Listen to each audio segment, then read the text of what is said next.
everybody, Jane back again with Quirky Kitchen. Haven't been here for a long time, but I'm here today. Today is the final at Wimbledon, and it's also the European Cup final. Is that correct, Marco? I've said the wrong thing. Yeah, so it's a bit exciting. Now, if you go to Wimbledon, you would normally have strawberries and champagne.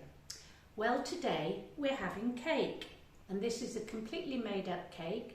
And it's a mixture of two different recipes. I actually don't know whether it's going to turn out, so this is a complete experiment.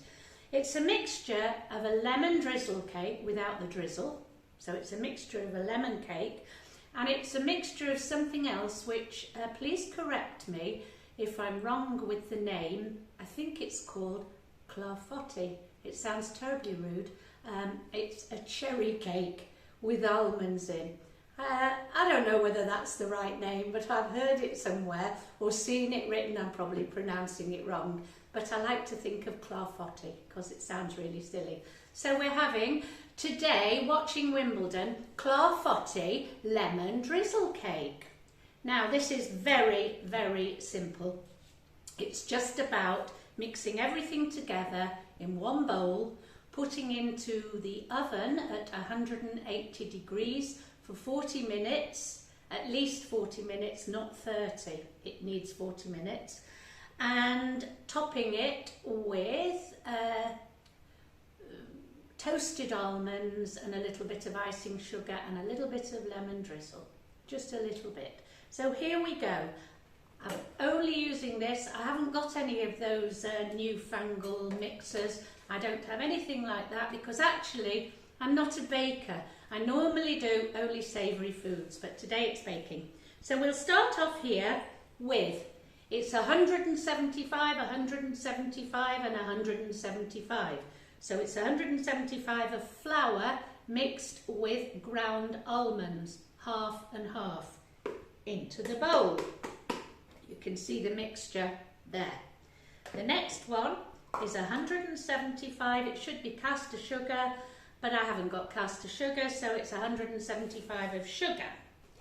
Then it's supposed to be 3 eggs, but I've got 4 because they were very small. I hope it doesn't mess up the recipe, but that's what I've got. These are actually eggs laid by proper hens in a finca, and it's a bit of a shame to put them in a cake, but never mind. And this is the zest of 1 lemon in with that. Next we have the butter. It has to be slightly melted or softened, and there's 175 grams of butter. So it's actually quite an easy recipe to remember. It's not different measurements. In with that goes the raising agent. Even though the flour was self-raising, we need to raise it a little bit more, and we're going to put a teaspoon or 3/4 of a teaspoon or anything that comes out there. I never measure things properly. Of baking powder. Into that then, we just stir it round, are going the cherries, but the cherries are going in at the end. Marco took the pips out of these and I think he's done rather too many. So we'll see. I'll mix it up first and then I'll fold in the cherries. So here we go with my mixer. I apologise for the little bit of noise. I also have to work rather quickly because Wimbledon starts in a minute. Okay, mixture.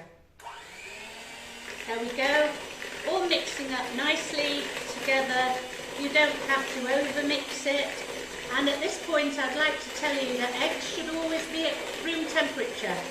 Apparently, if they're not, they can curdle.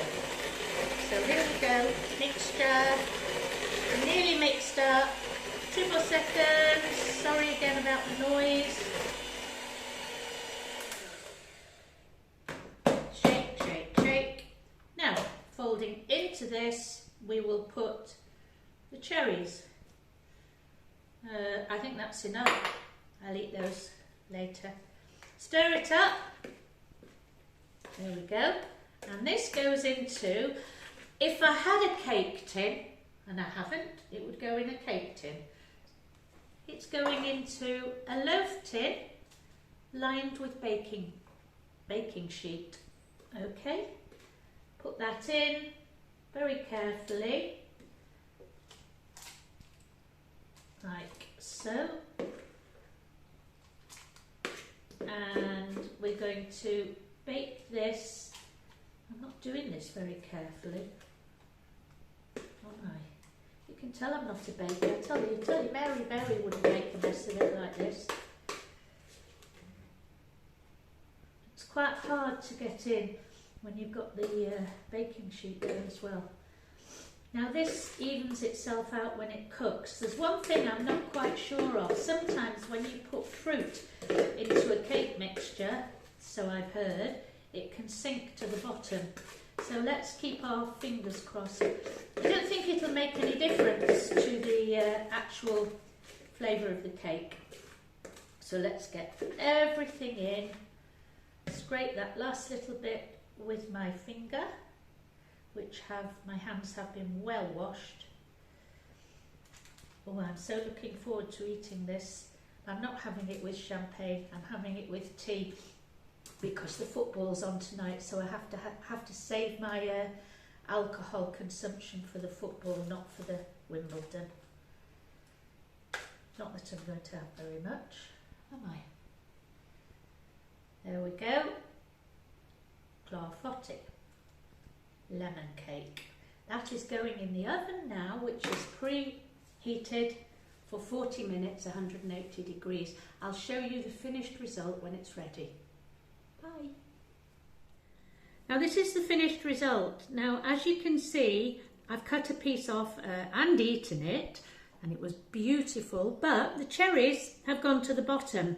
Somebody didn't cross the fingers. No, I didn't, but I now know exactly what I did wrong. I have actually Googled it, and what you should do with fruit when you're putting it in is toss it in a thin layer of flour and then put it into the mixture, and that stops it dropping to the bottom. I do have to tell you, and Marco, do you agree with me? It tastes beautiful. Yes. Now the top has just got some toasted almonds and a little bit of lemon and icing sugar over the top. You can actually brush it with melted apricot jam and then put the almonds on. I preferred to keep the lemony flavour, but a little bit of melted apricot jam and then the almonds gives an equally nice effect. Good luck making this, and hope your cherries don't sink.